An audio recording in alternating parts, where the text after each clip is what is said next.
partir de las cenizas de la Primera Gran Guerra, Adolf Hitler intentó organizar un siniestro nuevo orden mundial,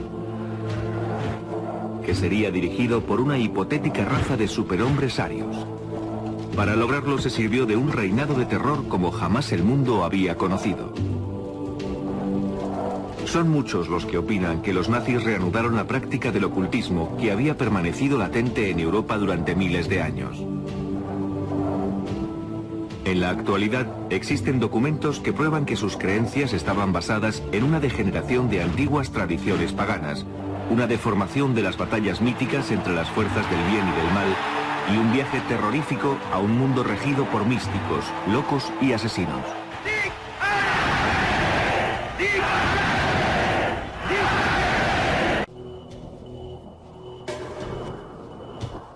La parte tibetana del Himalaya. En los años 30 los nazis iniciaron en el techo del mundo la búsqueda de pruebas sobre la existencia de antiguos sumos sacerdotes a los que consideraban sus antepasados.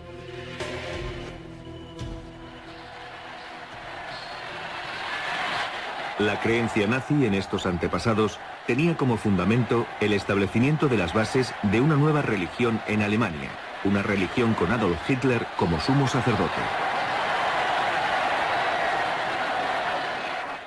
Como inspiradora de la nociva cruzada de Hitler, existía la creencia de que la pureza de la sangre aria estaba siendo contaminada por las denominadas razas inferiores, y que una vez libre de elementos extraños, una nueva raza de superhombres arios gobernarían el mundo.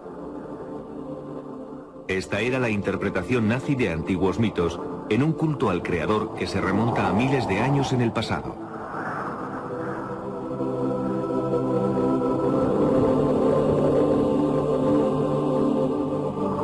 Para probar su superioridad, los nazis no dejaron ningún mito o religión sin investigar y adoptaron, en efecto, cualquier doctrina que pudieran aplicarse a la causa aria.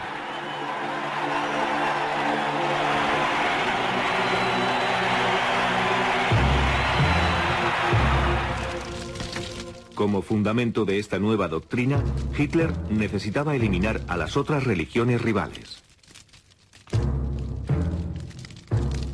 Para conseguir el control absoluto, Hitler, además de utilizar el poder del mito, se sirvió del ritual cristiano. Su círculo de amistades, muy vinculado al ocultismo, le ayudaría a alcanzar sus metas. Entre ellos se encontraba el ayudante del Führer, Rudolf Hess, cuya correspondencia revelaba una gran devoción a la astrología y a la interpretación de las estrellas. Alfred Rosenberg, el canciller nazi de filosofía y educación que escribió el libro que explicaba los principios de la religión nazi. Joseph Goebbels, ministro de propaganda de Hitler, cuyos diarios dejan constancia del uso que hacía de los pronósticos astrológicos para planificar la guerra contra los aliados. Y Heinrich Himmler, jefe de las SS y responsable de los campos de exterminio, cuyos documentos personales revelan que fue el maestro del ocultismo del Tercer Reich y en el fondo el artífice de la nueva religión nazi.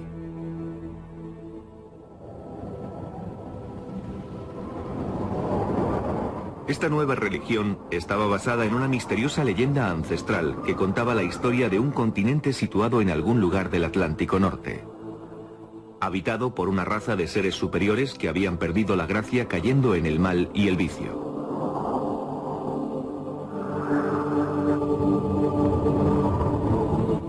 Una gran inundación borró a estos seres de la faz de la tierra.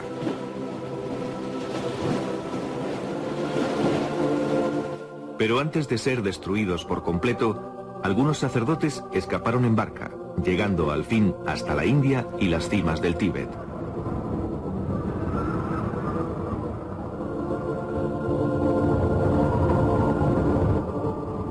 Los místicos tenían la creencia de que estos sacerdotes que lograron huir eran el origen de la raza aria elegida por Dios, de la que descendían todos los pueblos de Asia y Europa. A ese lugar se le llamó Atlántida.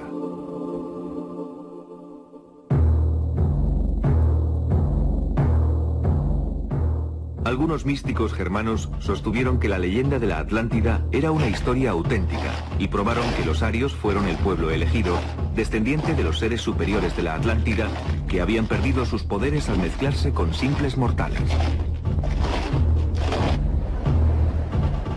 La semilla de la doctrina nazi se basa en estas teorías.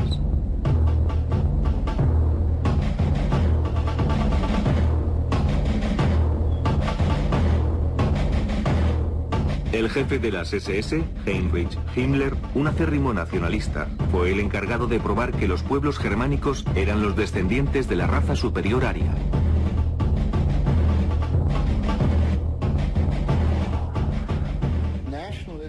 Todos los nacionalistas, en particular aquellos que creían en la superioridad de la raza aria, apoyaban la idea de una isla desaparecida de la Tierra sin dejar rastro. Una especie de utopía.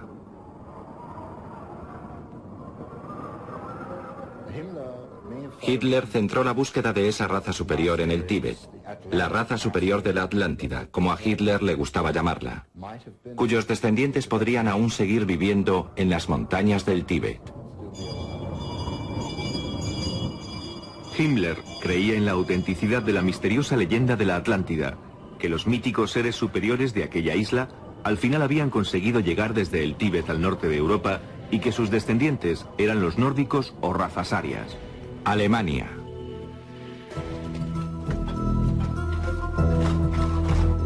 Bajo las órdenes de Himmler, el gobierno financió expediciones al Tíbet que fueron enviadas en busca de pruebas de la existencia de sus antepasados. Para documentar este proceso, los investigadores nazis filmaron esta película.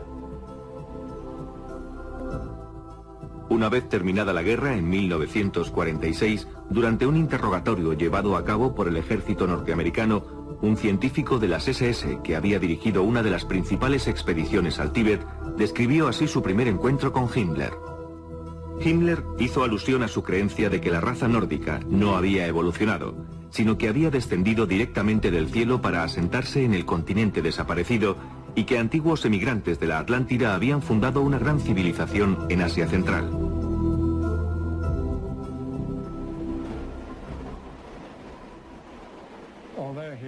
A pesar de ser muy racional en sus decisiones, Himmler también era un romántico idealista que creía con firmeza en los mitos. De lo contrario, nunca habría desperdiciado dinero, tiempo y energía enviando una expedición al Tíbet.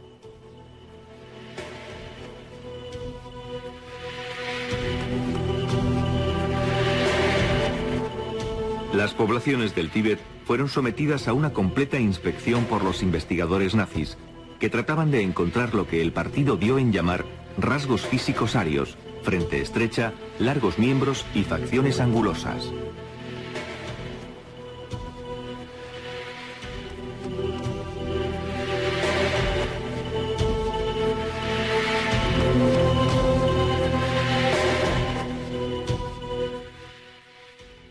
Por supuesto que esto fue en aumento hasta el estallido de la guerra. En esa época se dedicaron a realizar experimentos bastante inocentes con seres vivos. Me refiero a medir el cráneo de las personas, por ejemplo.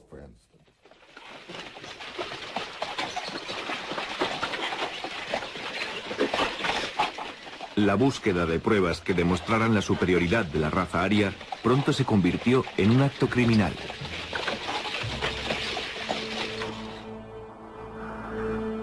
Los nazis comenzaron a sacrificar personas para experimentar con sus cuerpos.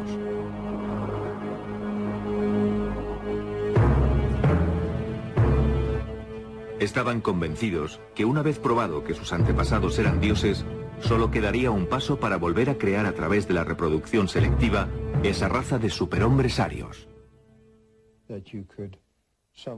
De alguna forma,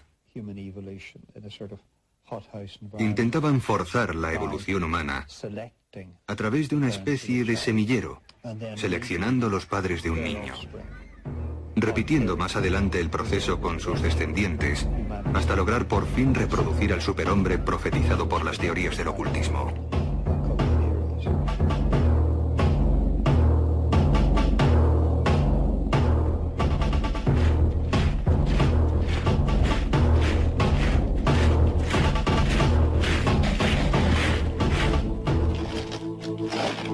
Hitler proclamó: cada 700 años la humanidad avanza un paso más.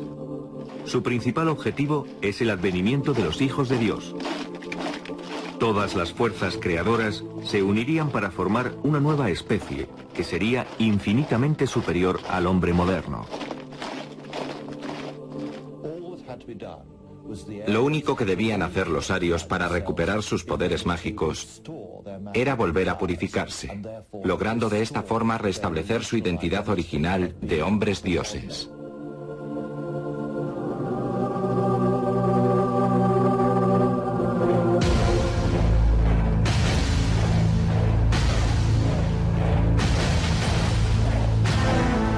Los proveedores de crías fueron las SS.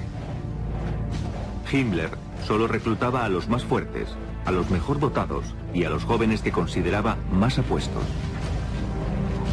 Altos, rubios y de ojos azules.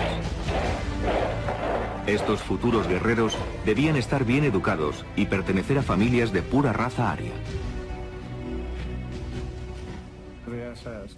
Los miembros de las SS eran por lo general guerreros bastante altos y bien dotados.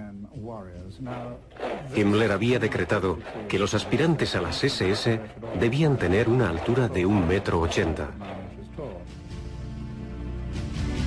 Además de poseer la altura requerida, debían ser de pura raza.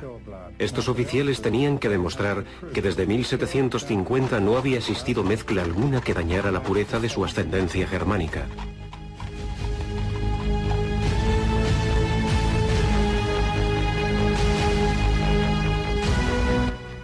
Los 3 millones de militantes que en su día tuvieron las SS de Himmler fueron animados a engendrar tantos hijos como les fuera posible, sin tener en cuenta su estado matrimonial. Himmler hizo saber a las SS que tenían un sagrado deber hacia su país y su Führer, el de engendrar niños arios saludables.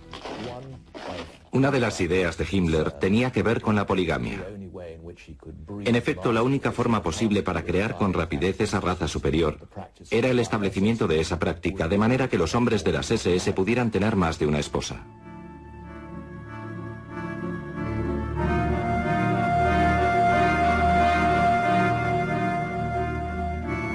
En 1935, Himmler creó el programa de las SS Lebensborn, que significa fuente de vida. Este programa fue diseñado para facilitar el nacimiento, albergue y crianza de tantos niños de pura raza aria como fuera posible. El programa de Himmler fue documentado con imágenes reales que mostraban a los recién nacidos del programa de Lebensborn.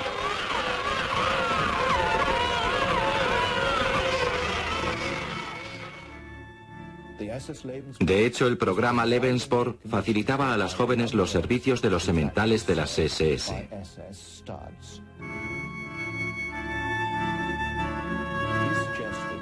Himmler aconsejaba no renunciar a los placeres de la maternidad a las jóvenes arias alemanas que no eran capaces de encontrar novio o marido.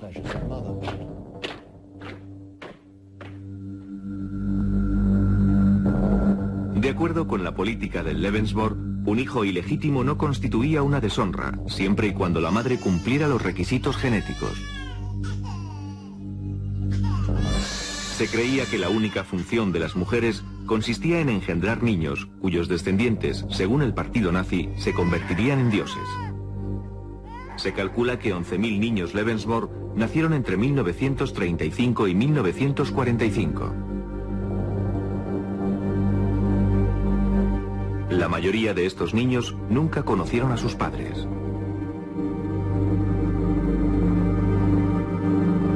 El semanario de las SS afirmaba: solo cuando el número de cunas sobrepase constantemente al número de ataúdes, podremos mirar con alegría hacia el futuro. Los niños nacidos bajo el programa Lebensborn se convertían de inmediato en propiedad del Estado. Algunos fueron criados en hogares Lebensborn, mientras que otros fueron adoptados y criados por familias pertenecientes a las SS. Durante la guerra, los niños con rasgos arios fueron raptados en los países invadidos, siendo enviados a los hogares Lebensborn en Alemania. Los documentos nazis indican que solo en Polonia 200.000 niños raptados fueron a parar a los hogares Lebensborn, donde recibieron un profundo entrenamiento en todo lo referente a la cultura y mitología nazi.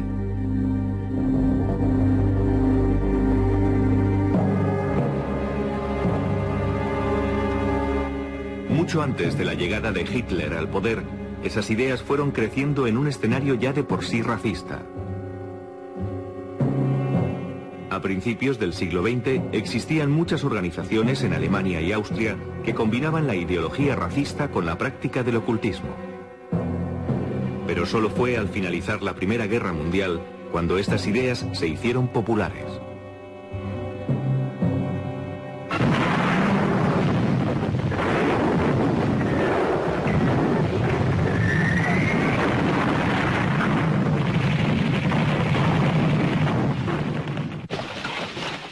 Al final de la Gran Guerra, el una vez poderoso imperio alemán había sido desarmado y se encontraba a merced de las naciones vencedoras.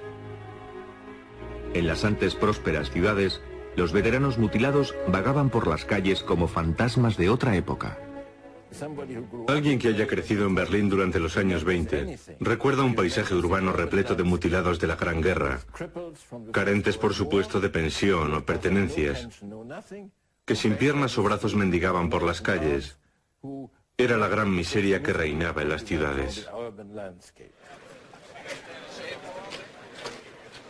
Millones de personas se encontraban sin empleo y la inflación era galopante.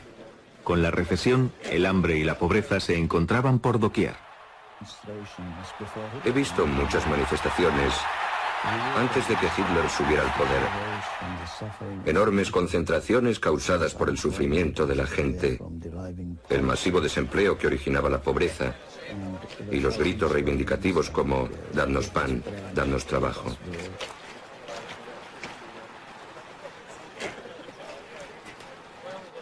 La gente buscaba un chivo expiatorio. El miedo y la desconfianza hacia los extranjeros iban en aumento.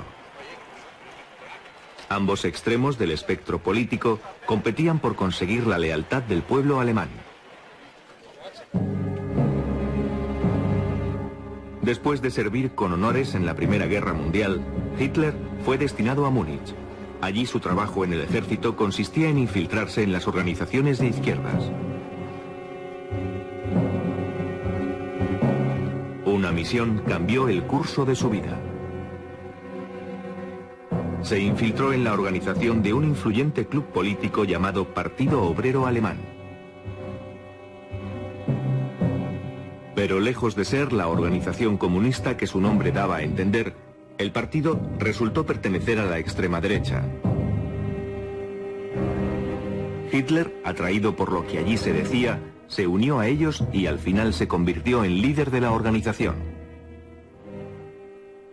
En uno de los primeros mítines donde Hitler habló, se encontraba un desilusionado veterano de guerra llamado Rudolf Hess.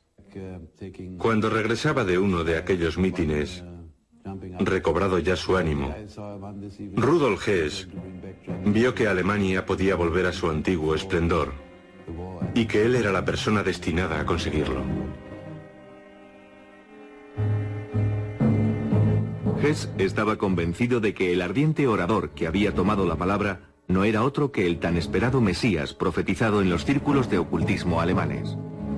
Junto al filósofo racista Alfred Rosenberg, Hess fue seguidor de uno de los grupos más importantes, la Sociedad Full, que buscaba de forma activa un Mesías germánico y que estaba dedicada al resurgimiento de la llamada Suprema Raza Aria. Sus miembros practicaban la astrología. Algunos rendían culto a un espíritu maligno al que llamaban científico, en la creencia que esto les ayudaría a alcanzar su meta. Su emblema era una daga colocada sobre una cruz gamada curva. Entre sus miembros se encontraban algunos de los hombres más ricos y poderosos de Múnich. La Sociedad Full financiaba al Partido Obrero Alemán de Hitler. En 1920 el partido de Hitler cambió oficialmente su nombre por el de Partido Nacional Socialista Alemán del Trabajo, el NSDAP, o como pronto sería conocido, el Partido Nazi.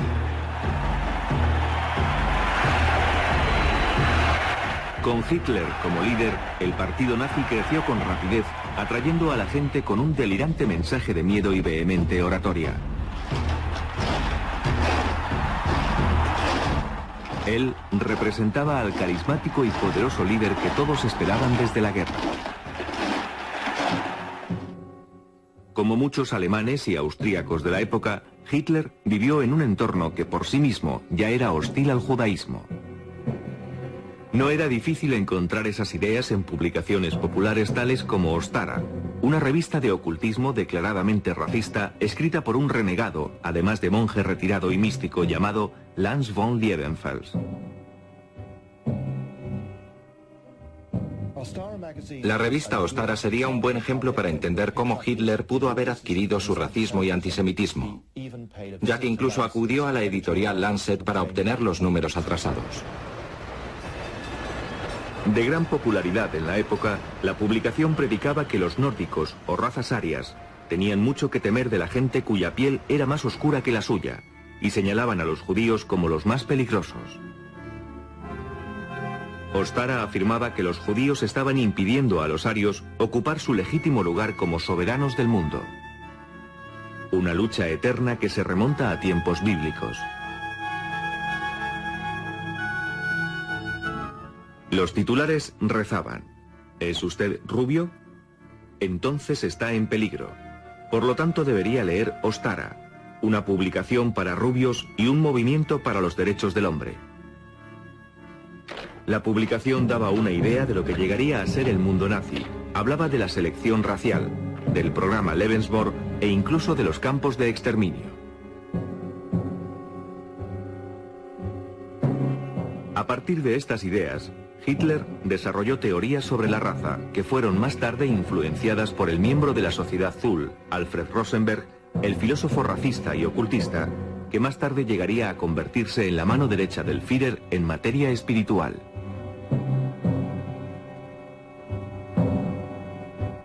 En su libro El mito del siglo XX, Rosenberg reinventa la historia germana y explica las bases del nuevo credo nazi, la religión de la sangre. Vio en la sangre el sentido religioso como factor determinante. En otras palabras, una iglesia debía ser una iglesia basada en la sangre y no en la fe o en las creencias. Las razas nórdicas estaban unidas por la sangre, así que para Rosenberg, la sangre, la estirpe y la identidad racial constituían las claves de esta nueva ideología.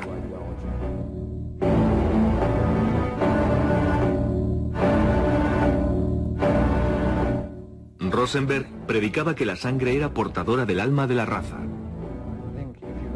Si echamos una mirada atrás a la tradición esotérica occidental, encontraríamos que la sangre ha sido siempre considerada un importante vehículo del espíritu. Es una sagrada sustancia que contiene no solo la vida física, sino también el alma de la persona.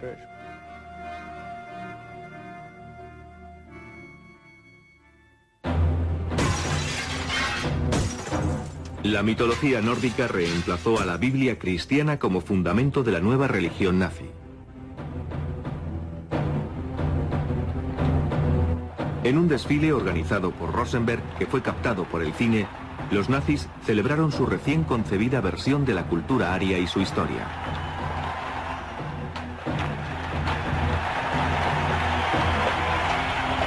Rosenberg escribió: «Hoy nace una nueva religión, el mito de la raza. La creencia de que la esencia divina debe ser defendida a través de la sangre». Hitler llevó aún más lejos la idea de Rosenberg cuando escribió: «Las antiguas creencias volverán a resurgir para ser respetadas de nuevo. El total conocimiento de la naturaleza secreta del bien y del mal eliminará el barniz del cristianismo y traerá una religión propia de nuestra raza».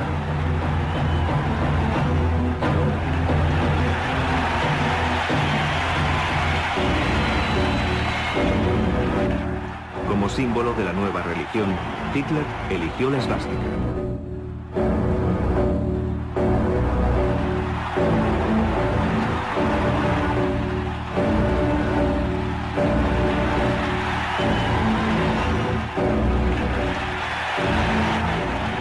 A A través de la historia podemos encontrar la esvástica bajo diferentes culturas a lo ancho y largo de todo el mundo.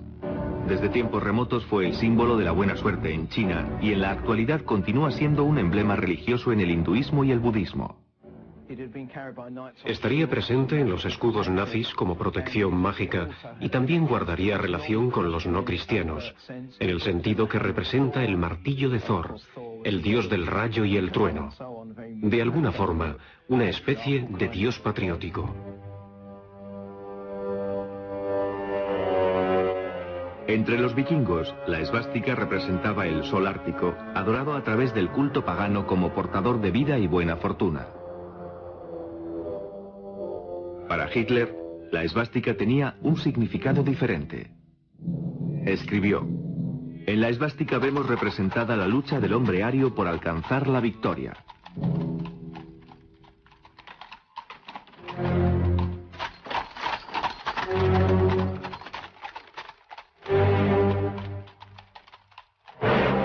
En las óperas de Richard Wagner, Hitler vio una y otra vez la victoria.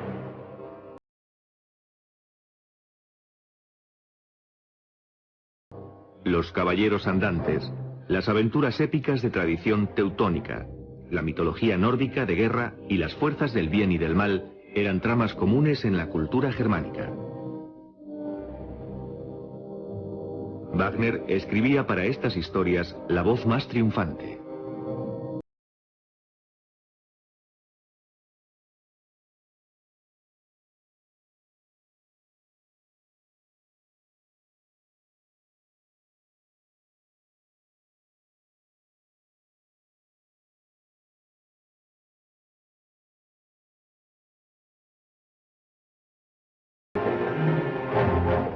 Richard Wagner fue la persona más admirada por Adolf Hitler a lo largo de toda su vida.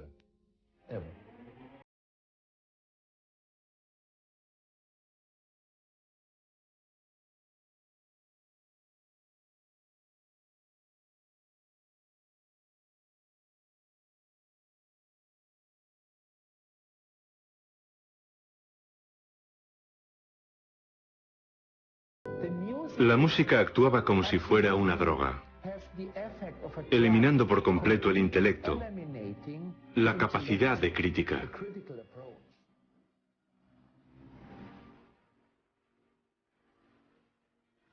Parsifal, la ópera de Wagner en la que se ensalza el poder de la pureza racial, fue fuente de inspiración para Hitler.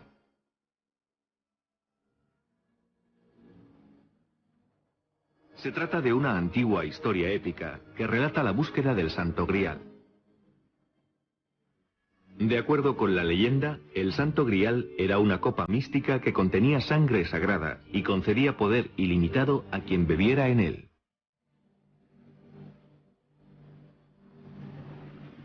Se creía que el Santo Grial solo podía ser hallado por el más puro de los caballeros. En Parsifal, Wagner aportó a la leyenda su propia ideología. Parsifal proclamaba por un lado, y esto es muy importante, proclamaba la compasión, pero solo para los arios, para los elegidos.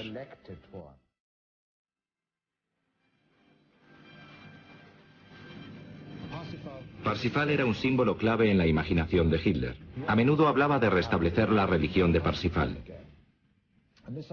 La imagen del caballero del Santo Grial en busca del mito de la pureza racial era crucial para Wagner y para el propio concepto que Hitler tenía, en el sentido sobrenatural, de la labor que llevaba a cabo el racismo nazi.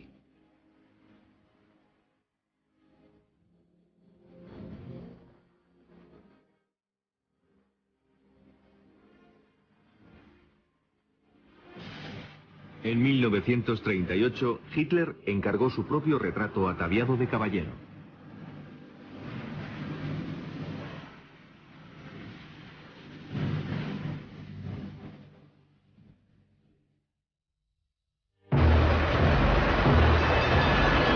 La carrera de Hitler hacia el poder comenzó el 9 de noviembre de 1923, cuando intentó derrocar al gobierno bávaro.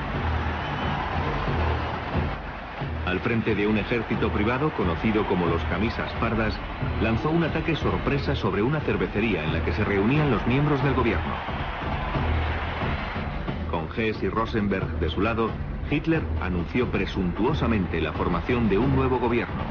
Después se echó a las calles, desfilando por todo Múnich acompañado de 3.000 camisas pardas. Se enfrentaron a la policía y a consecuencia de los disparos que se efectuaron, murieron 16 de los hombres de Hitler. Fue un golpe de estado fallido, pero durante los 10 años que precedieron la llegada de Hitler al poder, los 16 fueron convertidos en mártires. La bandera nazi que portaban en aquel momento se manchó con la sangre de los caídos. Esto dio origen a un ritual que se celebraba con cada nueva bandera o estandarte nazi, pues carecían de valor hasta que Hitler los tocaba con la histórica bandera.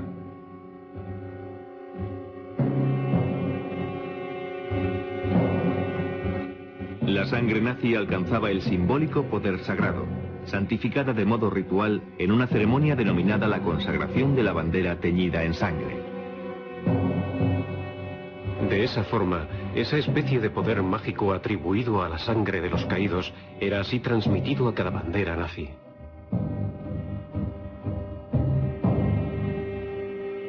La histórica bandera era el crucifijo de la religión de Hitler y venía a simbolizar el nuevo rey. En 1933, Hitler consiguió convertirse en el Führer, el líder.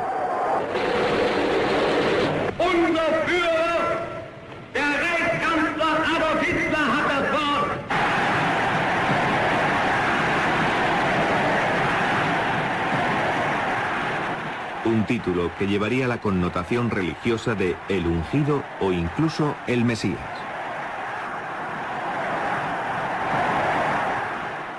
Había llegado el momento para Adolf Hitler.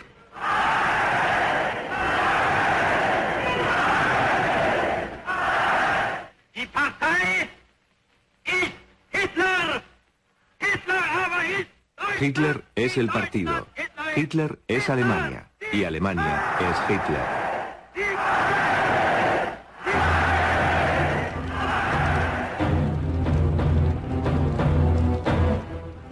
Con la llegada de Hitler al poder, la doctrina de la sangre se convirtió en la religión indiscutida del partido nazi, incluidos días sagrados y mártires.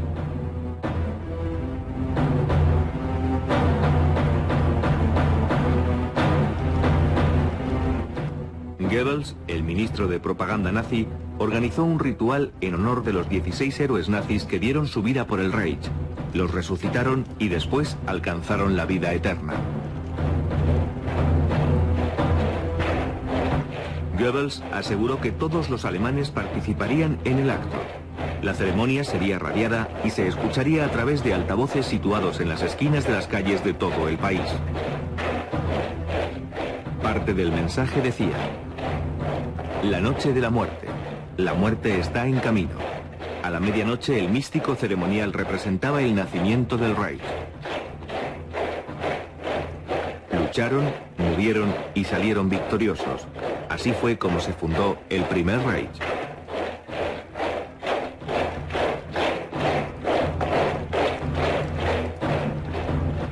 Según Hitler, la sangre de los mártires era el agua bendita del Tercer Reich.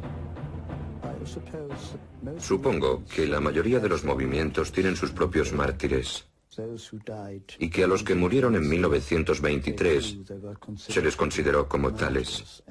Fueron un ejemplo de cómo deberíamos mantenernos firmes en la defensa de nuestras creencias. Así que la connotación religiosa es incierta.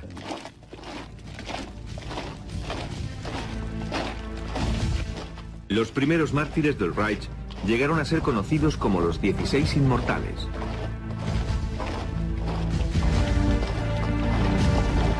En Múnich, la ceremonia comenzó con unos cuantos desfiles por las mismas calles en las que habían caído los inmortales.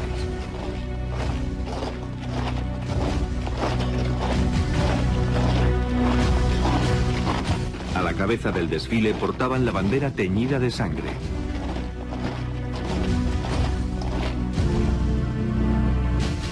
A lo largo del recorrido colgaban enormes banderas rojas en las que lucía el símbolo ritual del sacrificio para los paganos.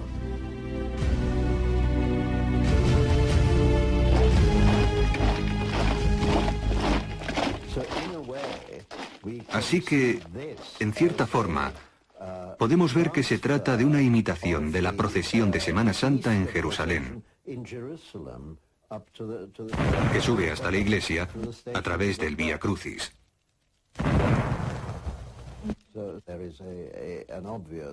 Es una copia evidente de los rituales cristianos.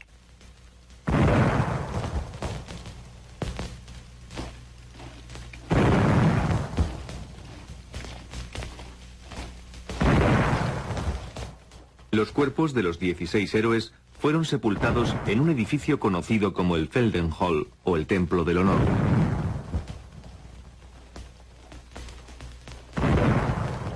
El cual se convertiría en un santuario nazi. Durante esta ceremonia anual, los nombres de los 16 eran pronunciados en voz alta. A la llamada respondían voces anónimas, como si el espíritu de los muertos desfilara junto a los vivos. Tendría 16 o 17 años cuando mi padre me llevó al Feldenhalle en Múnich. Allí se alineaban los ataúdes, escoltados por guardias con cascos de acero que presentaban armas. Me puse algo nervioso al ver tantos ataúdes. Al mencionar sus nombres, una voz respondía: «Presente». Y de nuevo otro nombre.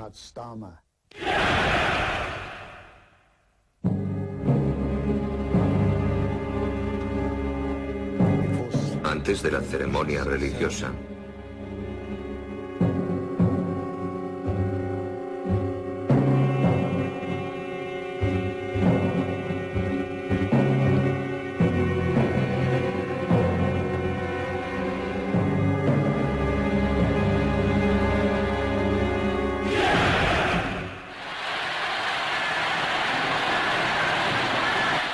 Con el ritual de su nueva religión ya establecido, Hitler dio el siguiente paso en la ejecución de su proyecto.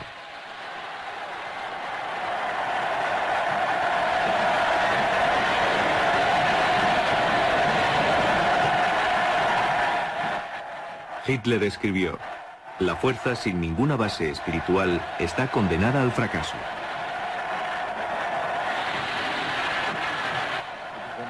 Es este un nacionalismo en el que todo está definido. Tu estilo de vida, tu fuente de ingresos, todo. Podríamos decir que su regla principal es la de estar dispuesto a dar tu vida por la patria. La enseñanza del credo nazi con Hitler como Dios comenzaba en la infancia y continuaba hasta la edad adulta.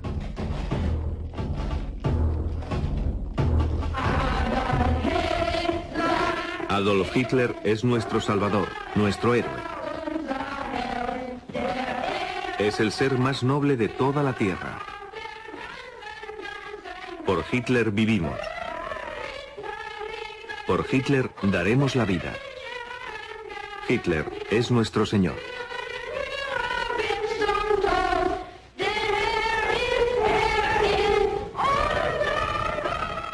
En 1933, el partido controlaba todas las organizaciones juveniles de Alemania. Para las chicas, la organización obligatoria fue la Asociación de Damas de Honor Alemanas, donde se las enseñaba a renunciar a sí mismas, casándose jóvenes, admitiendo que sus cuerpos pertenecían a la nación.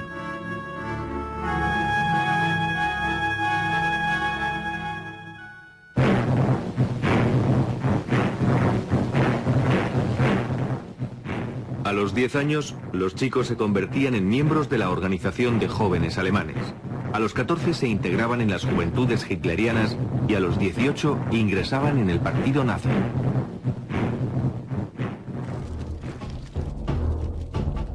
En cada etapa se les enseñaba el credo nazi del ritual sagrado de la sangre.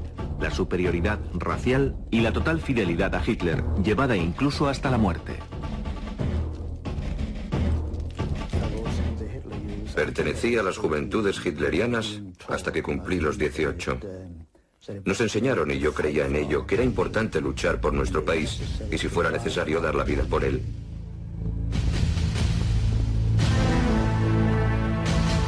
Esta película muestra una de las formas que utilizaban los nazis para inculcar este ideal. Un héroe de guerra visita un campo de las juventudes hitlerianas.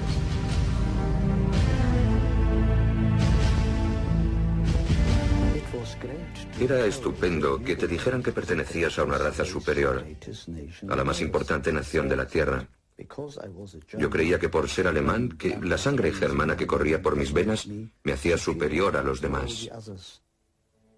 Hitler declaró: "Quiero ver de nuevo en los ojos de los jóvenes el brillo salvaje del orgullo".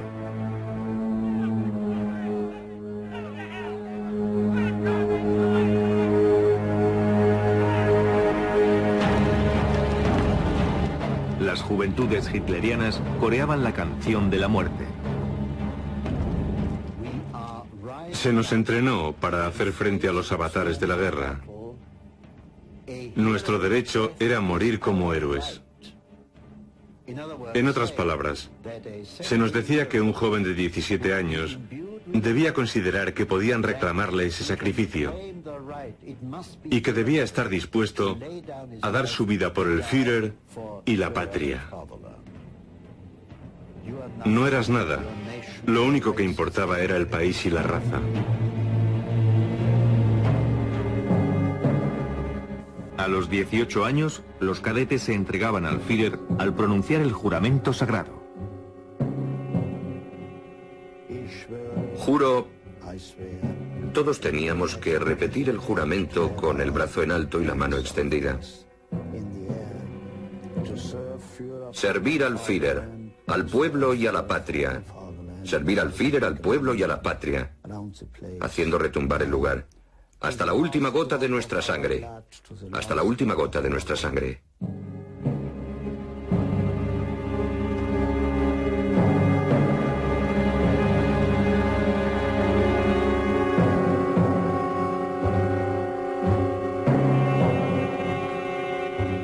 Como tema central de toda enseñanza nazi estaba la autobiografía de Hitler, Mein Kampf, Mi lucha.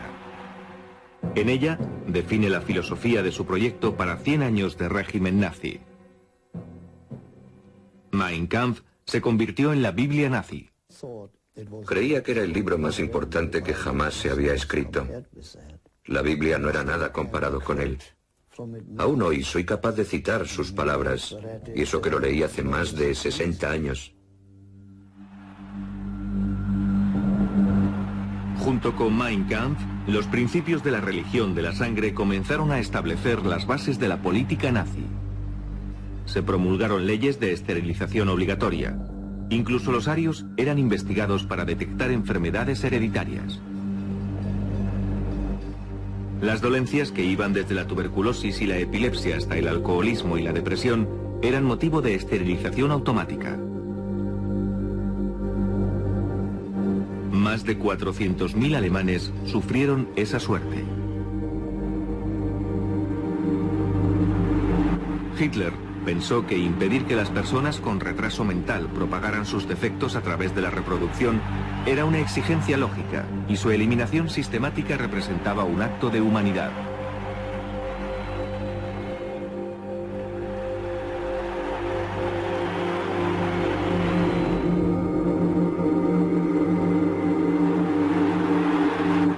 Los niños con problemas de salud eran registrados al nacer. Si sus problemas persistían, los médicos nazis les administraban en secreto una inyección letal, comunicando a sus padres que habían fallecido por causas naturales. Se estableció un programa de eutanasia para las personas con minusvalías físicas o mentales. Las películas de propaganda lo presentaban como un acto piadoso, destinado a liberar a las almas del sufrimiento del cuerpo. Para 1935, Hitler ya había creado las leyes de la raza, por las que un alemán puro cometía un acto criminal casándose o incluso manteniendo relaciones sexuales con judíos. Los judíos fueron privados de sus derechos de ciudadanos.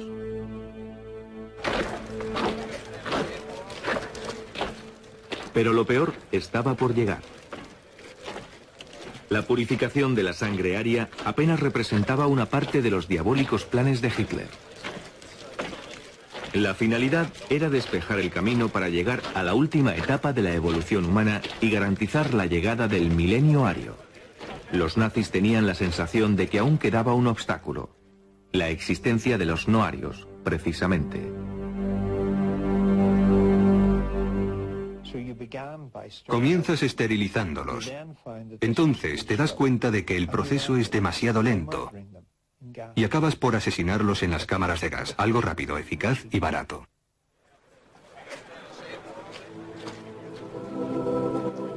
Hitler escribió: debemos tomar la más importante y difícil decisión, una bárbara medida para los desafortunados que han sido atacados por la enfermedad, pero una bendición para el futuro de sus compatriotas. Conseguir en este siglo eliminar el dolor puede y debe librarnos de milenios de sufrimiento.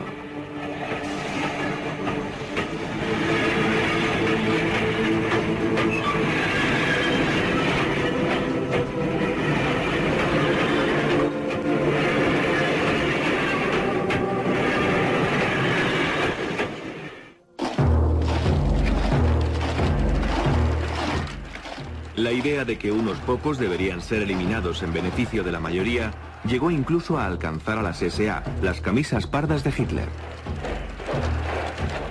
Las SA, que fueron uno de los principales partidarios de Hitler, se convirtieron al final en un obstáculo que no dudó ni un solo momento en eliminar. Es probable que sin las SA Hitler no habría llegado al poder, ya que eran temidos por el pueblo. Gente violenta y alborotadores callejeros que eran utilizados para actuar en las manifestaciones y proteger los mítines importantes.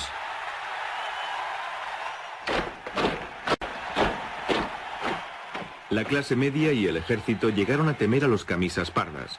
Las SS eran una organización más aceptable para el ejército. Como ellos, sus miembros pertenecían a la clase alta alemana.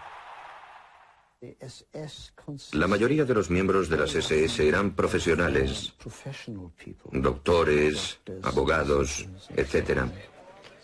Mientras que en las SA militaba la clase obrera.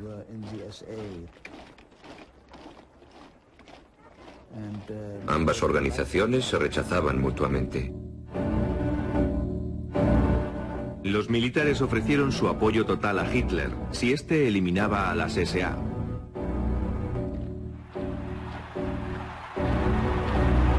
Hitler aceptó, y con la ayuda de Himmler, eliminaron del partido a los camisas pardas en una sola noche. Esa fue la noche de los cuchillos largos. Tuvo lugar el 30 de junio de 1934. Entonces yo tenía 12 años. Aún la recuerdo. Las SA celebraban un congreso en un lugar cercano a Múnich. Hasta allí se desplazaron Hitler y sus SS.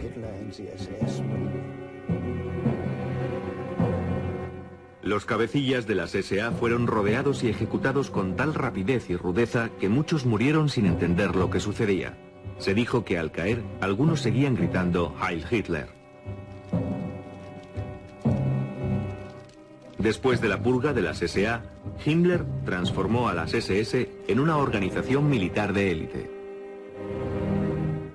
Con el tiempo se hicieron cargo de la administración de los campos de concentración, donde los judíos y otros enemigos del Estado eran ejecutados. Pero la visión que Himmler tenía de las SS aún no estaba completa. Proyectaba convertir a esa organización en la nueva aristocracia alemana, los nuevos superhombres profetizados por Hitler en la doctrina de la sangre. La idea que Himmler tenía de las SS no era otra que la de crear una nueva reserva de sangre de élite para la sociedad nazi en Alemania. En todo momento se recordaba a las SS, que era un cuerpo de élite, cuya fortaleza y valor militar eran esenciales para su existencia. Y aún más, se les decía que de hecho eran los responsables de la supervivencia de la raza.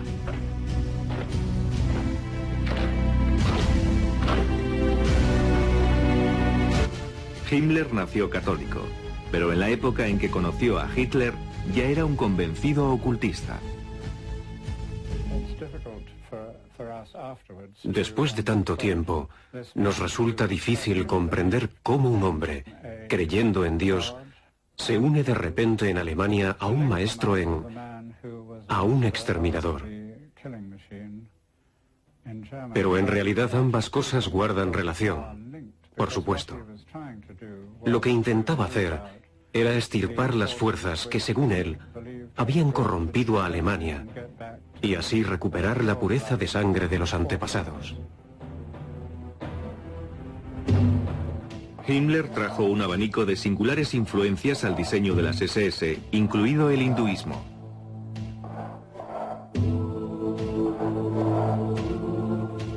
Se dice que durante la guerra viajaba con una copia del Bhagavad Gita, un libro sagrado del hinduismo. En él se relata una gran batalla que tuvo lugar en el campo de la virtud, entre las fuerzas del bien y del mal.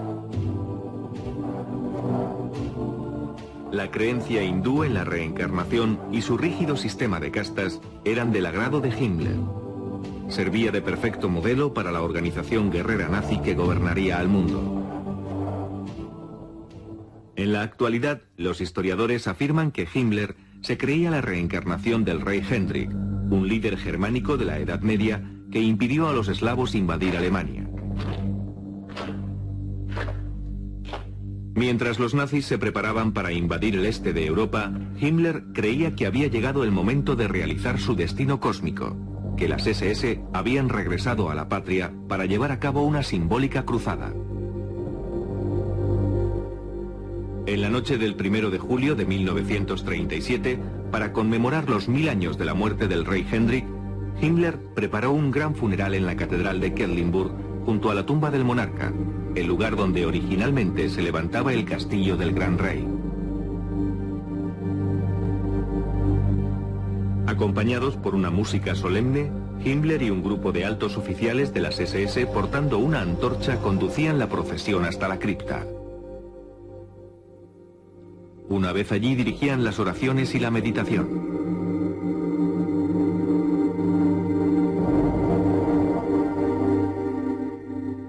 Los restos del monarca fueron colocados en un nuevo sepulcro, mientras Himmler depositaba una corona de hojas, una antigua tradición de origen pagano.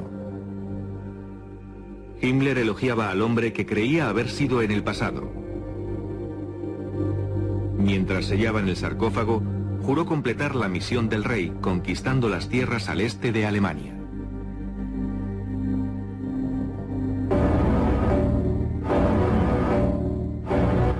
Himmler creó las SS siguiendo el modelo de la Orden de Caballeros Teutónicos del siglo XIII, que mataban y esclavizaban a los pueblos conquistados.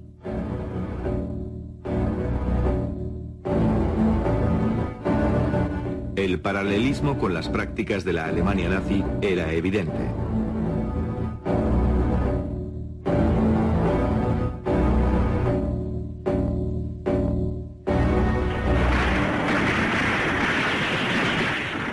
El jefe de las SS intentó reinstaurar el régimen feudal en el que habían vivido los caballeros teutónicos.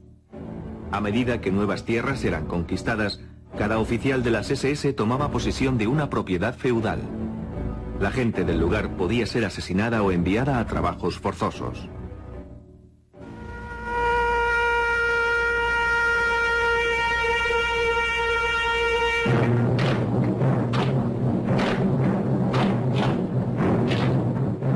Al estilo de los caballeros teutónicos, Himmler transformó una serie de antiguos castillos en centros de entrenamiento de las SS, tanto militares como religiosos.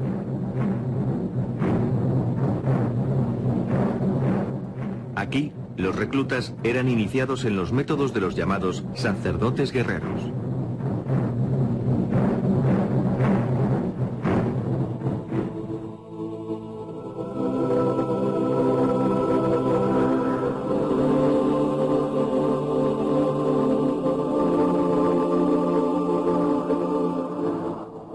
En 1934, Himmler eligió para sí el castillo de Babelsberg,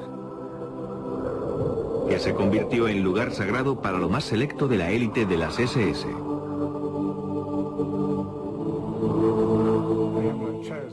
Himmler eligió Babelsberg siguiendo las recomendaciones de su consejero espiritual, quien le había dicho que en aquel punto mágico Alemania ofrecería la mayor resistencia a un ejército venido del este, y que allí tendría lugar una gran batalla en la que las hordas enemigas serían derrotadas. Himmler tenía grandes planes para su castillo medieval de Babelsberg. Para ello, necesitaba una enorme cantidad de obreros. Para garantizar un suministro suficiente de esclavos, hizo construir un campo de concentración cerca de allí. Desde 1939 hasta 1945, 4.000 prisioneros trabajaron en el castillo de Himmler. Cerca de un tercio de ellos perdieron la vida mientras trabajaban en él. Al ver los planos, los apuntes y los modelos en miniatura que se fabricaron, uno se admira del extraordinario parecido que guarda el reconstruido castillo de Babelsberg con el Vaticano en Roma. Babelsberg fue construido en forma de triángulo con 3 torres en las esquinas. Sobre este diseño básico, Himmler planeaba construir una gran colonia. El pueblo había sido derruido y saneado. En su lugar construyeron un enorme emplazamiento con espacios interconectados, barricadas, torres y muros divisorios en forma circular que se extendían sobre una amplia zona. El conjunto era una especie de Vaticano de las SS.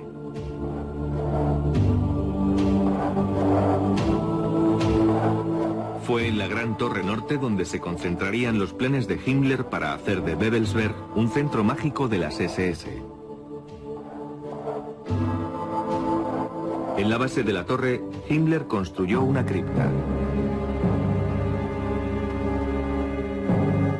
De acuerdo con los historiadores, fue un templo en honor de los líderes caídos de las SS.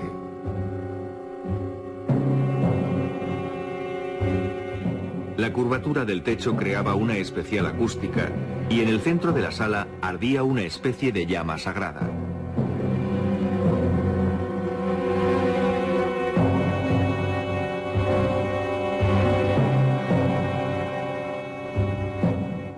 A lo largo del borde de la cripta había 12 pedestales, sobre los cuales habrían descansado las urnas con las cenizas de generales fallecidos. Lo que sucedía es que las SS siempre debían tener 13 líderes.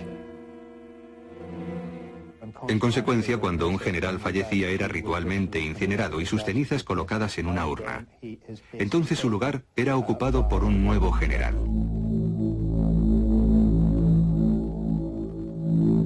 En la leyenda, el rey Arturo reunió a los 12 mejores caballeros en una gran sala.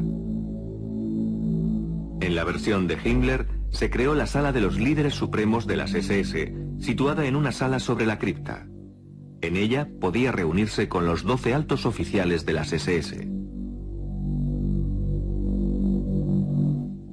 Una enorme roseta adornaba el piso. Esa radiante figura estaba hecha con signos del antiguo alfabeto nórdico. Himmler trató de construir una réplica de la capilla del Grial que aparece en la leyenda del rey Arturo. El Santo Grial, un místico cáliz, del que decían que había contenido sangre divina.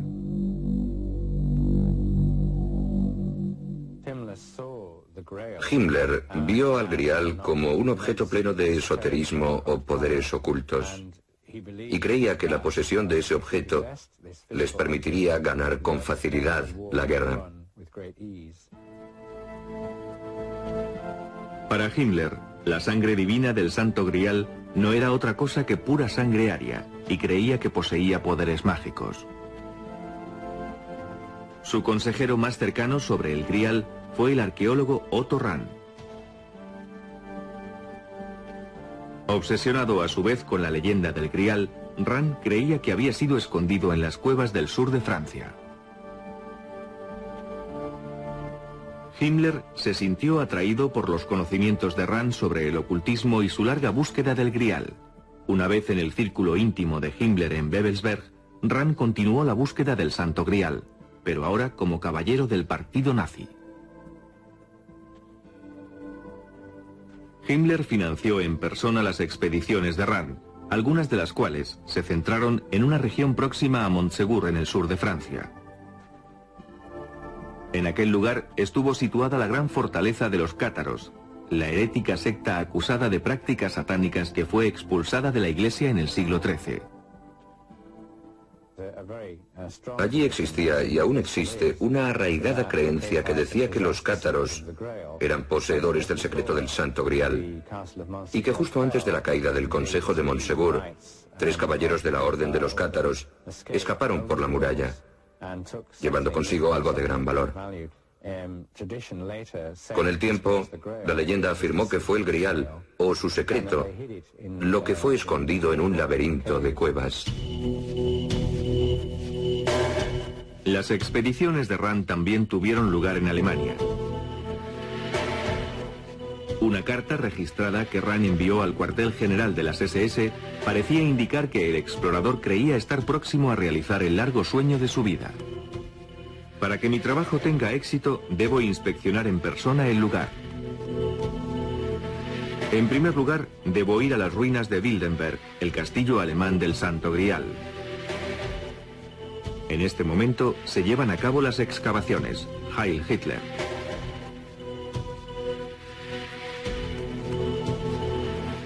Pero Rand nunca fue capaz de conseguir el premio final, el propio cáliz. En 1939, Otto Rand renunció misteriosamente a las SS. Muchos creen que Himmler ordenó que mataran a Rand una vez supo que su búsqueda del Santo Grial había fracasado.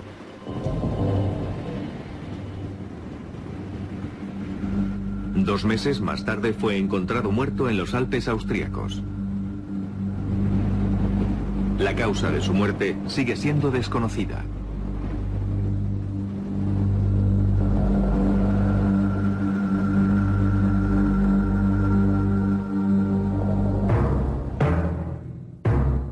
En su continua búsqueda para probar la superioridad de la raza aria, Himmler creó un instituto de investigación llamado Organización de la Herencia Ancestral. Además de llevar a cabo experimentos médicos con seres humanos y verificar linajes para proteger la pureza racial, la misión de esta organización consistía en recuperar e interpretar ritos ocultos, antiguas leyendas germánicas y tradiciones paganas.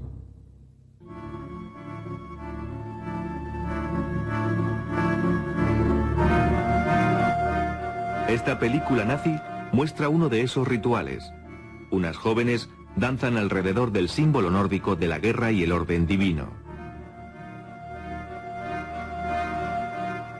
Para controlar todo el conocimiento sobre las ciencias ocultas, Himmler confiscó las librerías y los artefactos de todas las sociedades de ocultismo que no estaban asociadas con él,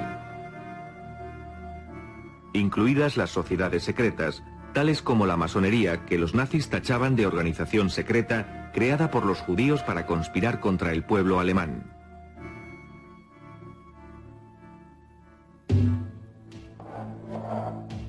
Al tiempo que Himmler despedía a ciertos ocultistas, también fomentaba la carrera de otros como Karl Maria Willigut. En él, Himmler creía haber encontrado la clave para popularizar en la moderna Alemania las antiguas tradiciones paganas. El místico se convirtió en un alto oficial de las SS y en una de las más preciadas posesiones de Himmler. Lo más interesante de Willigut es que era auténtico. Tal vez el mejor ejemplo de ocultista al servicio del jefe de las SS, Heinrich Himmler. Willigut creía ser un descendiente directo de Thor, el dios vikingo. Copias de sus escritos hallados en los archivos personales de Himmler revelan que Willigut creía poseer poderes extrasensoriales.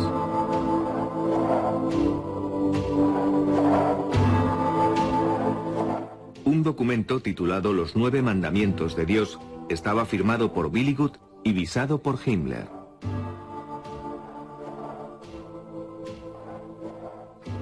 escrito en alemán moderno y en alfabeto rúnico, daba a entender que Willigut creía estar utilizando sus poderes para recuperar antiguas ceremonias y rituales del pasado pagano de Alemania.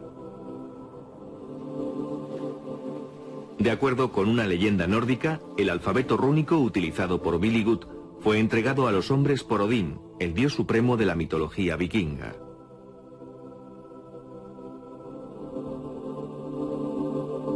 Este alfabeto sagrado fue su regalo a la humanidad. Tal vez las runas provenían de la mezcla de antiguos símbolos grabados en la piedra en tiempos inmemoriales. Estos alfabetos en realidad tenían un significado. Cada letra expresaba una idea.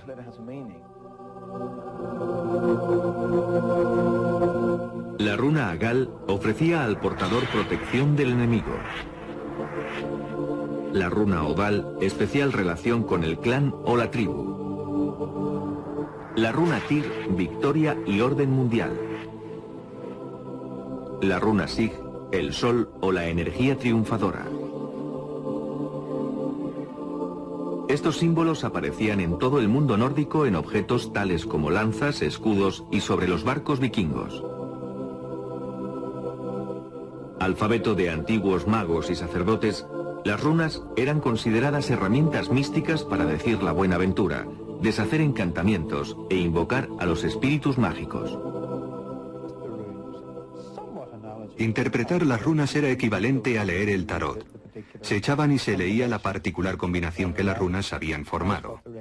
Esta práctica fue considerada un extraordinario y poderoso método mágico. Como guerreros de élite germanos, a los miembros de las SS se les enseñó a interpretar las runas. Una fotografía que se salvó de la guerra muestra a un oficial de las SS en una pizarra enseñando las runas a una clase de reclutas. Muchas organizaciones del Tercer Reich tenían sus propias runas. Por supuesto también las SS, que utilizaban la doble runa Sig, tal vez la más conocida. Esas misteriosas figuras lucieron en las sombreras y en el casco de los uniformes de las SS. Las juventudes hitlerianas utilizaban una sola runa, Sig. Estos antiguos símbolos místicos estaban presentes por doquier.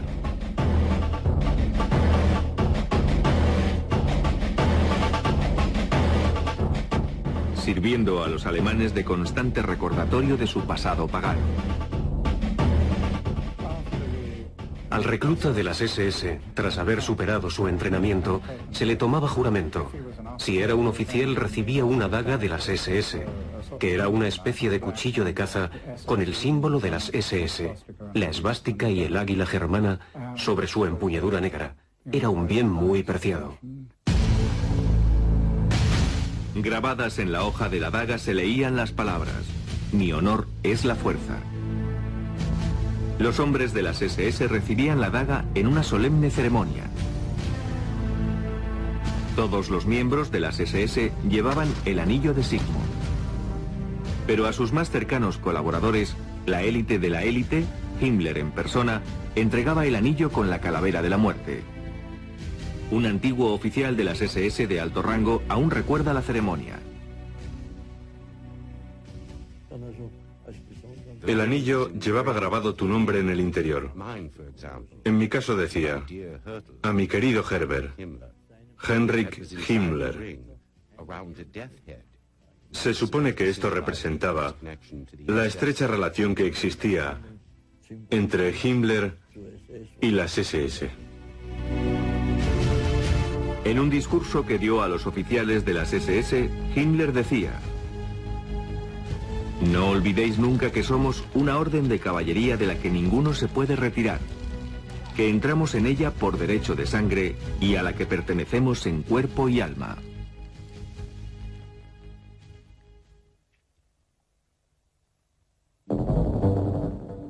Siguiendo las antiguas tradiciones paganas germánicas con las influencias propias de su educación católica, Himmler invadió las ceremonias familiares de las SS desde el nacimiento.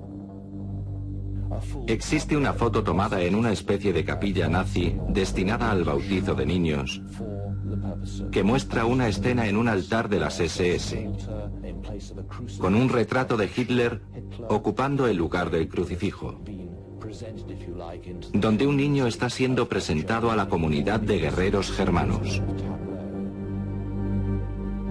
La ceremonia del matrimonio también se convirtió en un ritual de las SS. Al estilo de las antiguas tribus germánicas, los oficiales de las SS hacían el papel de líder del clan, presidiendo el matrimonio. El mismo Himmler ofició alguna de estas ceremonias. Esta excepcional filmación muestra a un oficial de las SS desposando a Gretel, la hermana de Eva Braun, la compañera de Hitler. Se intercambiaban los anillos, así como el pan y la sal, los antiguos símbolos paganos de la fertilidad y pureza de la tierra.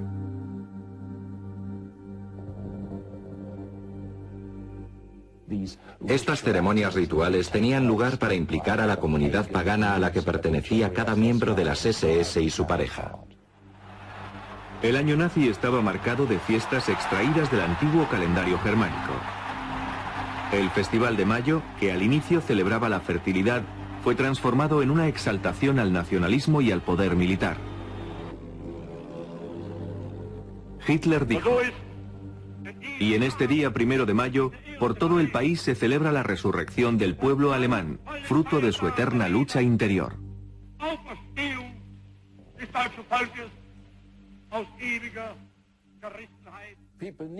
La gente necesita enmarcar el año con fiestas. Así que trataron de sustituir las celebraciones paganas por las cristianas. Después incluyeron las antiguas fiestas paganas, el solsticio de verano, el de invierno, en fin, todas esas, y las adaptaron a sus necesidades. Los nazis comenzaron incluso a restaurar antiguos templos paganos, como Stenstein, que estuvo dedicado al dios del sol.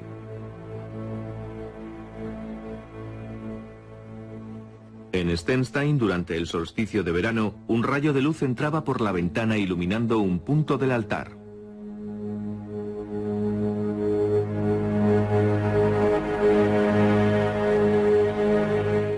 Aunque Stenstein fue un lugar sagrado para las tribus germánicas, estaba lejos de ser considerado uno de los extraordinarios templos dedicados a observar el movimiento del sol. Sin embargo, Himmler estaba convencido que era una prueba de la superior inteligencia de los antiguos sacerdotes germánicos.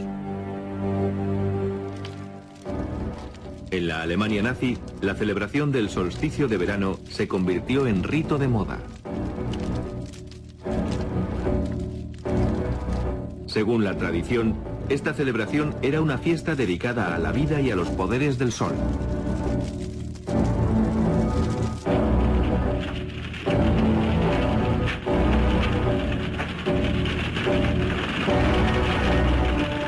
Espectaculares escenificaciones perfectamente orquestadas se acompañaban de discursos que predicaban el sacrificio y el heroísmo. En esta particular ceremonia, el ministro de propaganda Goebbels pronunciaba el discurso.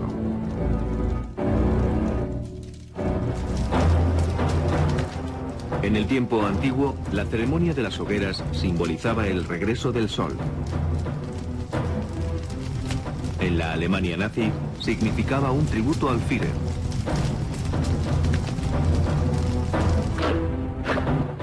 En la más importante de esas ceremonias, las tropas portando antorchas creaban formas simbólicas en la noche.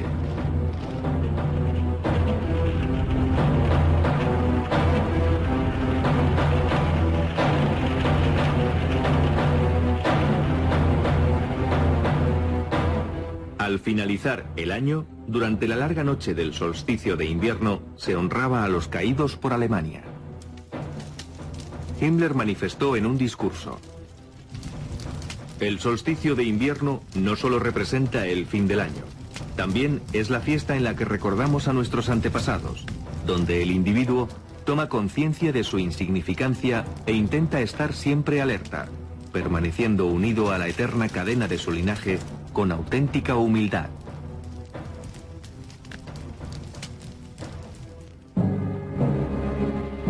El calendario de fiestas culminaba con la gran manifestación de Nuremberg. Allí el juramento entre el partido y el pueblo era renovado año tras año.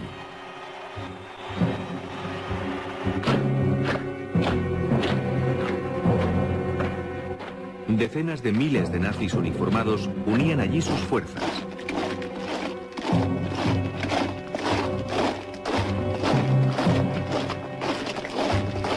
Las fiestas duraban una semana y estaban organizadas para atraer a las masas a un espectáculo de poder absoluto.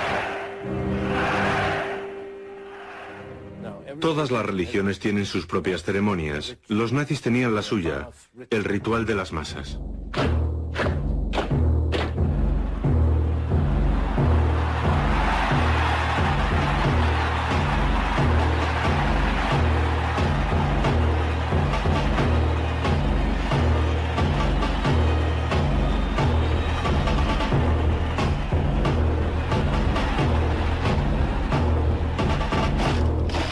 ¿Y qué ofrecían a la gente estas manifestaciones masivas?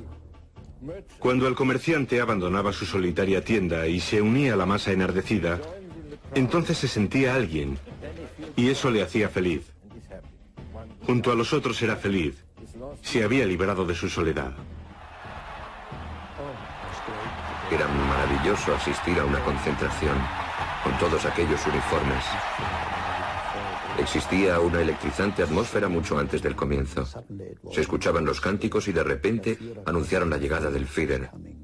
Entonces le vimos caminar hasta el escenario y solo se oían los gritos de Heil, Heil, Heil.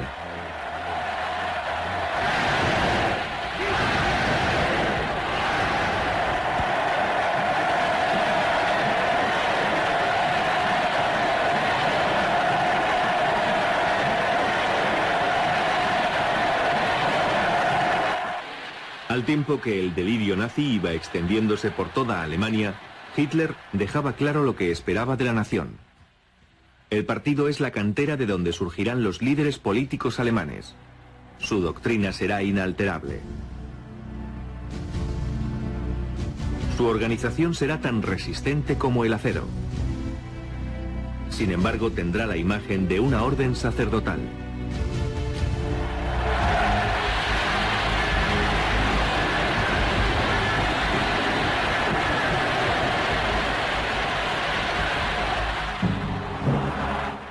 Las manifestaciones masivas nazis estaban orquestadas a la perfección para crear un ambiente emocional irresistible que recordara el fervor religioso.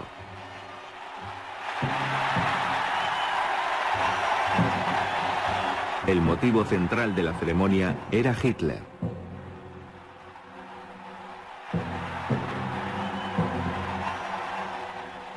Todo había sido preparado para hacer que Hitler pareciera una divinidad. Un Mesías.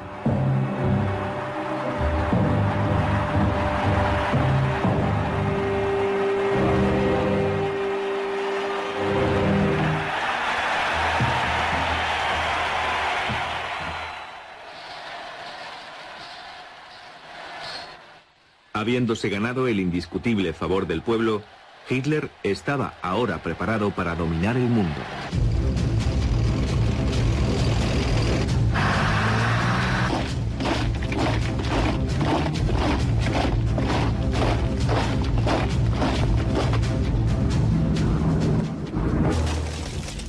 Desde el comienzo de la guerra en 1939, un país tras otro fue cayendo ante los nazis. Sin embargo, las cosas cambiaron al llegar el invierno de 1942 y los nazis comenzaron a sufrir algo que creían imposible: la derrota. A medida que los esfuerzos nazis se hacían más desesperados, recurrieron al uso de las ciencias ocultas en investigaciones y ceremonias e incluso en la toma de decisiones militares. Algunos miembros del comando naval alemán estaban convencidos de que los aliados se servían de las fuerzas místicas para vencer a Alemania.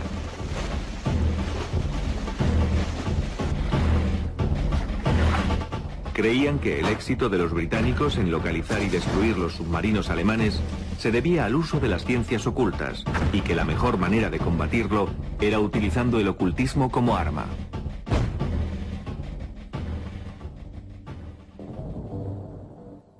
Esto llevó a Himmler a establecer un instituto secreto dedicado a la antigua práctica de adivinación por el péndulo.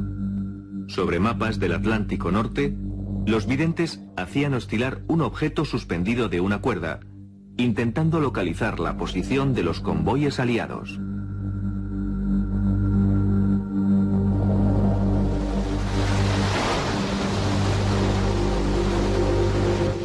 Las misiones de los submarinos eran preparadas de acuerdo con los resultados.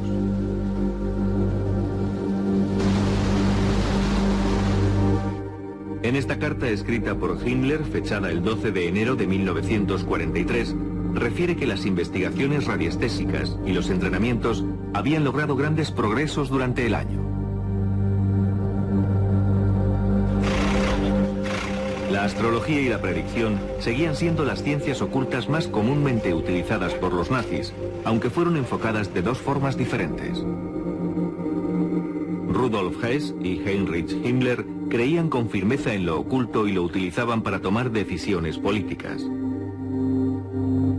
Sin embargo, el ministro de propaganda, Joseph Goebbels, solo utilizó las ciencias ocultas con fines propagandísticos para manipular a la gente y minar la moral de los aliados.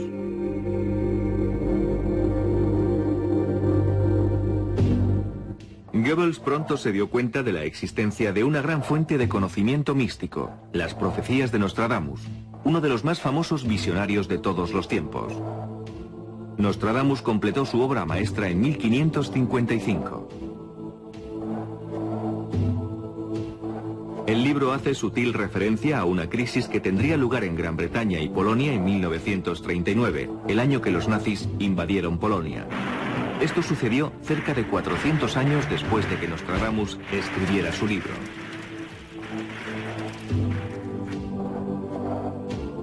Para Goebbels, Nostradamus era una perfecta herramienta de propaganda, cuyo trabajo podría ser interpretado como la predicción de una gran victoria en el futuro de Alemania.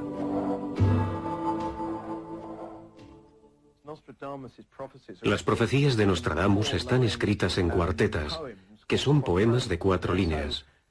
Son tan densas y esotéricas que pueden ser interpretadas de muchas formas. Para interpretar al profeta francés, Goebbels reclutó al renombrado astrólogo y estudioso de Nostradamus, Karl Ernst Graf. Una particular cuarteta que Goebbels aprovechó parecía referirse expresamente a Hitler y pronto formó parte de la mística del líder nazi. Esta es una cuarteta muy famosa que contiene la palabra Hister, la cual todos aseguraban que se trataba del nombre de Hitler. En su diario, Goebbels mostraba su emoción al saber que Bert, un miembro de su equipo, había comenzado a formular un plan para utilizar la profecía. El 19 de mayo de 1942, Bert nos entregó su proyecto para que fuera utilizado como propaganda ocultista. Estamos haciendo progresos. Los americanos y los ingleses son fáciles de engañar con este tipo de propaganda. Por lo tanto, echaremos mano de los testimonios más destacados de todas las profecías. Una vez más, Nostradamus debe conformarse con ser citado.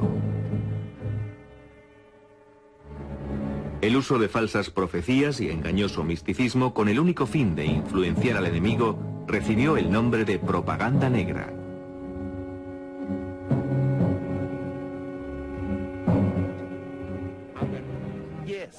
Sí, se imprimieron octavillas con las profecías de Nostradamus y las repartieron por toda Francia.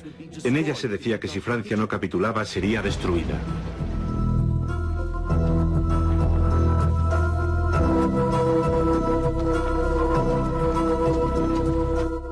La inteligencia británica descubrió el engaño y, reconociendo el potencial de ese tipo de propaganda, comenzó a fabricar su propia campaña con las profecías de Nostradamus. En efecto, los ingleses adoptaron también ese sistema y publicaron un libro con 50 falsas profecías de Nostradamus que predecían la victoria británica en la guerra. Del mismo modo que los nazis habían inundado Francia con falsas profecías de Nostradamus, Los aliados introducían de contrabando en Alemania su propia propaganda negra. La campaña de propaganda negra en Inglaterra dio pronto un nuevo giro con la llegada del astrólogo Louis de Vol, un emigrante húngaro de origen judío reclutado por la inteligencia británica. A de Vol se le encargó trabajar junto al maestro en falsificación Elik Hall. La principal habilidad de Elik era la de falsificador, es decir, falsificando documentos, revistas, las cuartetas de Nostradamus. Hall y de Vol decidieron crear una falsa versión de Zenit, la principal revista alemana de astrología.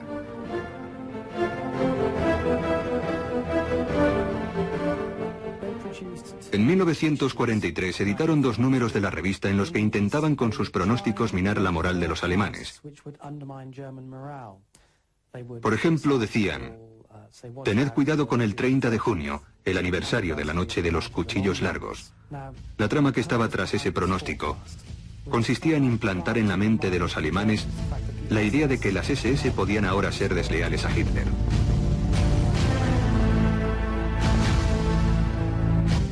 Pero su golpe maestro llegó en abril de 1943 con una edición especial de Zenit. Hall esperó con astucia hasta julio para publicar una edición de abril.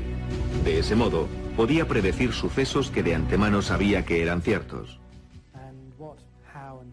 Lo que Hall y sus colegas hicieron fue averiguar las fechas en que los submarinos alemanes fueron hundidos. Y al publicar la edición de abril, esas fechas parecían ser predicciones. La inteligencia británica creía que si estas predicciones llegaban a manos de los reclutas en los submarinos alemanes, el resultado sería una pérdida de moral e incluso hasta podían llegar a sublevarse. Los británicos falsificaron el Zenit, sin embargo contenía un maldito error. Erróneamente habían titulado la revista Der Zenit, en lugar de Zenit, su verdadero nombre. Astrología y espionaje pronto se verían enfrentados de nuevo en lo que muchos aún siguen considerando el incidente más extraño de la Segunda Guerra Mundial. El momento en que Rudolf Hess, ayudante y consejero del Führer, y uno de sus amigos más íntimos, realizó un asombroso vuelo en solitario a Escocia. La idea de Hess de llevar a cabo ese vuelo comenzó con su creencia de que al pertenecer los británicos a una raza nórdica, simpatizarían con la causa aria y que incluso se les podría persuadir de unirse a los alemanes si Churchill lograba ser derrocado. Uno de los mentores de Hess, Karl Haushofer, reforzó su ideal al contarle un sueño que había tenido.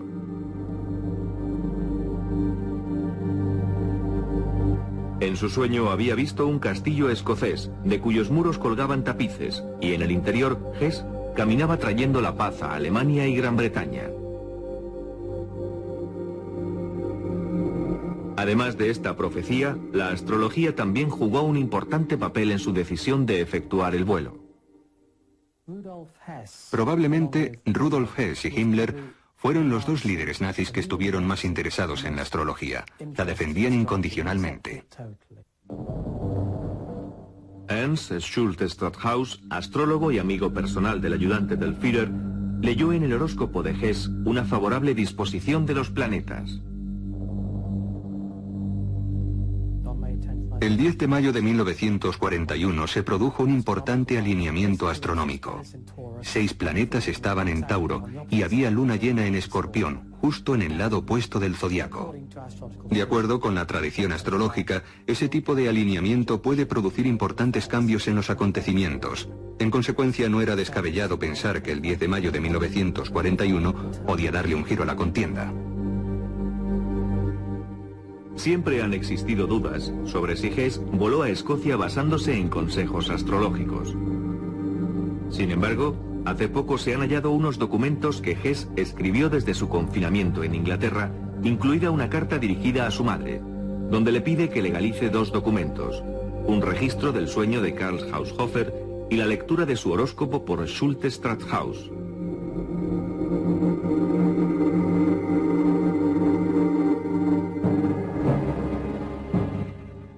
Hay quien cree que antes de partir, Hess mantuvo una reunión con el Führer. Unos 6 días antes de iniciar su viaje, Hitler y mi padre mantuvieron una reunión que duró 4 horas. Nadie sabe de lo que hablaron, pero alguien comentó que al salir de la habitación, Hitler llevaba cogido a mi padre por el hombro, mientras mi padre le decía: siempre ha sido un tipo muy testarudo. Esa es una despedida amistosa.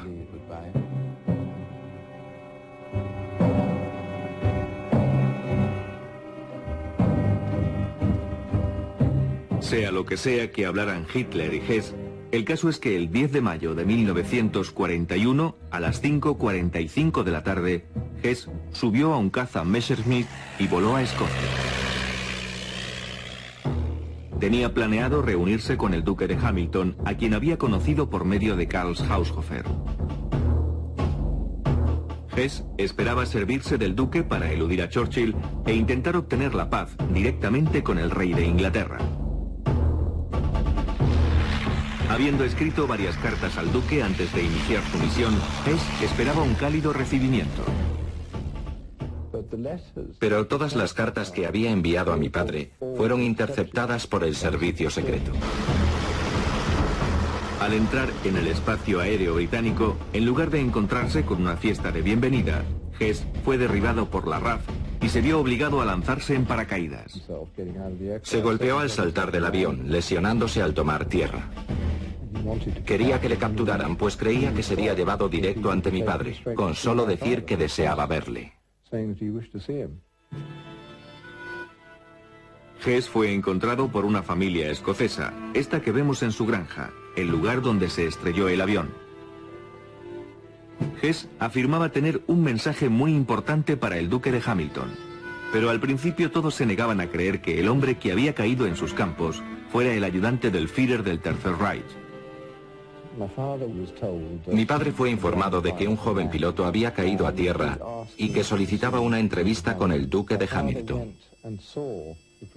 Mi padre fue a ver al prisionero, el cual se presentó a sí mismo como Hess.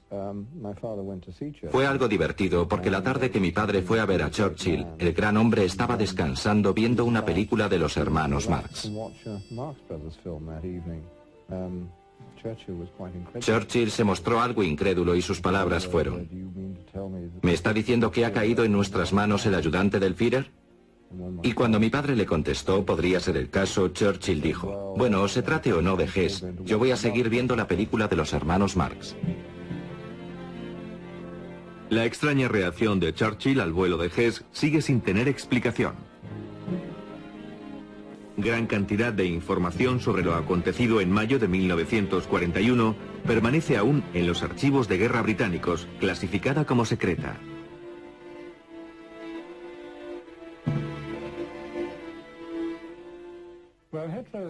La reacción de Hitler al vuelo de Hess constituyó una de sus mejores actuaciones. Hizo una gran representación. Se mostró sorprendido, conmocionado, horrorizado y todo lo demás.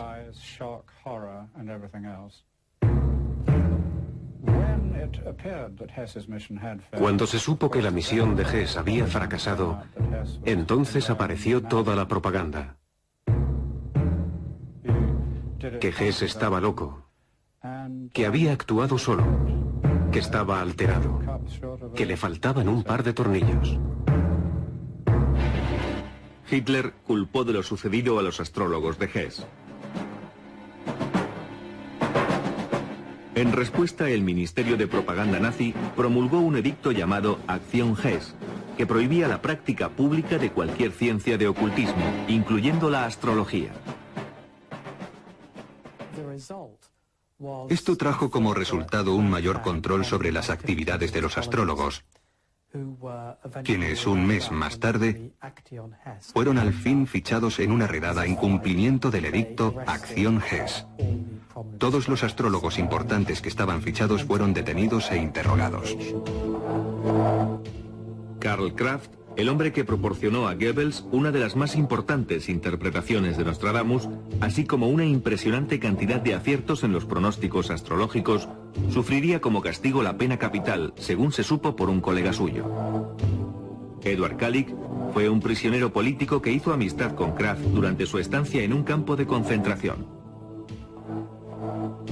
Me dijo, Edward, tú sobrevivirás, pero a mí me matarán porque conozco demasiados secretos. Le trasladaron a Buchenwald y al partir me dijo, allí es donde me matarán, y allí le dieron muerte. Los astrólogos que fueron detenidos en cumplimiento del edicto Acción Hess fueron tratados de distinta forma dependiendo de su utilidad para el Reich. Aquellos que ya trabajaban para Himmler fueron de inmediato puestos en libertad, permitiéndoles continuar con su trabajo. En esa época, Himmler entró en contacto con uno de los más importantes astrólogos de Alemania, Wilhelm Wulff. Durante su encarcelamiento junto a los demás astrólogos, Wulff solía leer el horóscopo a los guardas. Después lo hizo para el general Schellenberg, que era el jefe del contraespionaje bajo el mando de Himmler.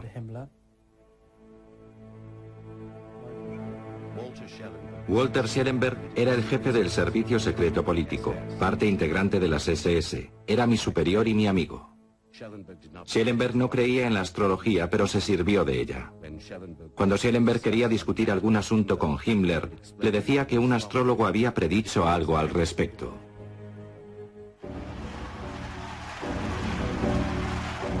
En 1943, Wulff predijo que el 20 de julio de 1944, Hitler sobreviviría a un gran peligro, que caería enfermo en noviembre de 1944 y que moriría misteriosamente antes del 7 de mayo de 1945. En base a esas predicciones, Wulff se convirtió en el astrólogo personal de Himmler y en uno de sus más leales colaboradores. Todas esas predicciones tuvieron lugar.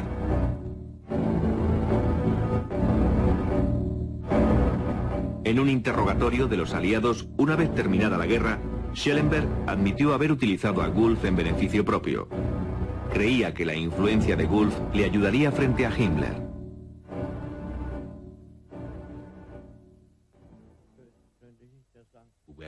Durante el proceso de Nuremberg, mientras estuve en prisión con Schellenberg, aún hablábamos de ello.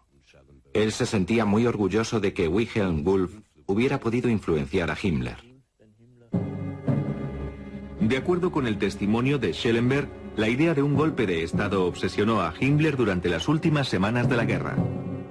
Al consultar los astros, supo que su intención de derrocar al Führer podía tener éxito. Fue a finales de abril de 1945, cuando las tropas soviéticas que ya habían cercado Berlín comenzaron a tomar los suburbios de la ciudad. La guerra estaba por completo perdida. Himmler recordó una conversación que había mantenido antes con Wulff en la que le decía: parece que Alemania no sufrirá ningún desastre hasta 1945.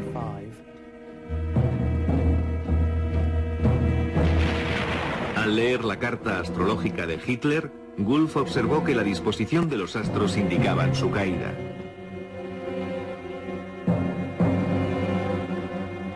Wulff y Schellenberg continuaron incitando a Himmler para que derrocara a Hitler y tomara posesión del cargo como líder del sombrío Reich. Tanto Schellenberg como Himmler intentaron ganarse el favor de los aliados. Curiosamente, en los últimos días de la guerra, en una reunión entre Himmler y un representante del Congreso Mundial Judío, a la que Wulff asistía como astrólogo de Himmler, parece ser que este último estuvo de acuerdo en no exterminar más judíos. A pesar de la orden de Hitler de continuar hasta el final con el exterminio, la contribución de Wulff fue decisiva para convencer a Himmler de que debía suspender por un tiempo la matanza.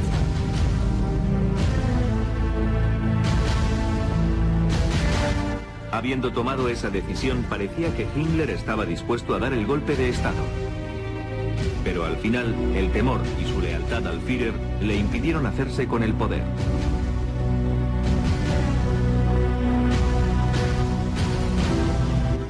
Himmler aún tenía esperanzas de que alguna fuerza mística alterara el destino evitando la inminente derrota.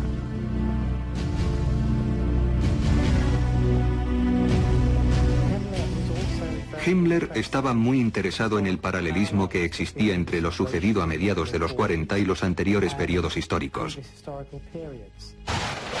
Himmler recordaba que durante la pasada Gran Guerra Alemana contra Rusia, se decía que la fortuna había cambiado al morir la zarina Elizabeth. En abril de 1945, falleció el presidente Roosevelt. Y Himmler lo tomó como una señal de que la historia estaba a punto de repetirse y que Alemania saldría victoriosa de la guerra.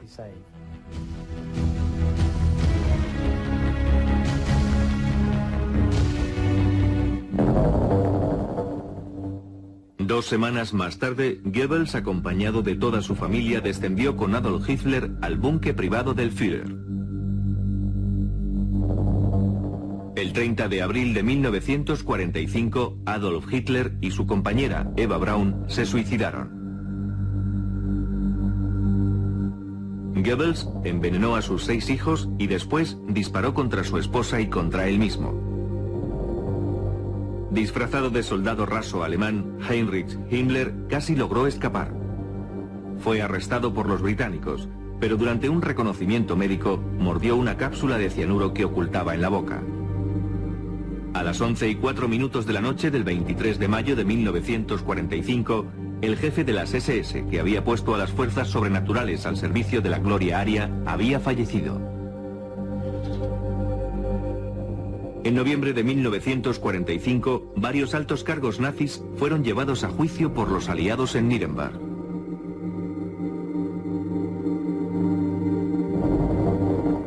Rudolf Hess fue sentenciado a cadena perpetua. Murió a la edad de 93 años. El ocultista Alfred Rosenberg fue encontrado culpable de crímenes contra la humanidad y ahorcado en octubre de 1946. El Tercer Reich, que debía haber durado más de 1000 años, terminó apenas pasados 12.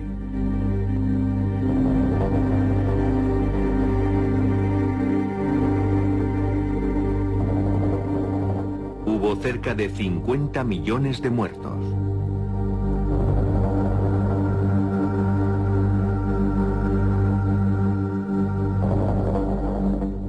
Irónicamente, entre ellos se encontraba la primera generación de la llamada raza superior de Hitler, que debía haber engendrado las siguientes generaciones de superhombres arios. A través de la historia, la mitología ha ejercido una gran influencia sobre la mente humana. Todas las culturas han sido místicamente conducidas. Sin embargo, en la Alemania nazi, la vinculación de las metas políticas a una mitología corrupta condujo a una crueldad sin precedentes en la historia.